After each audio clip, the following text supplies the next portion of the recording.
हजरत मूसा अलैहिस्सलाम के दौर में एक शराबी इंसान था जो कि बहुत गुनहगार था। इससे तंग आकर लोगों ने इस बंदे को बस्ती से निकाल दिया। इस दिन के बाद इसके पास खाने को कुछ नहीं बचा, तो जब वो भूख से तड़पने लगा तो इसे याद आया कि बंदा जितना भी गुनहगार क्यों ना हो, सारी दुनिया इसे छोड़ देगी मगर इसका रब इसे कभी अकेला नहीं छोड़ता।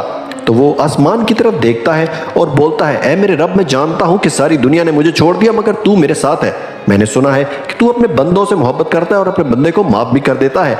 मैं तौबा करता हूँ, मेरे रब मुझे माफ कर दे। फिर इसके बाद इस बंदे की मौत वाक़या हो जाती है। तो अल्लाह पाक मूसा अलैहिस्सलाम को इरशाद फरमाते हैं, ऐ मूसा, मेरा एक महबूब बंदा जंगल में मर गया है, जाओ इसके जनाजे की तैयारी करो और ये भी ऐलान कर देना कि जो भी इसके जनाजे में शरीक होगा मैं इसे बख्श दूंगा।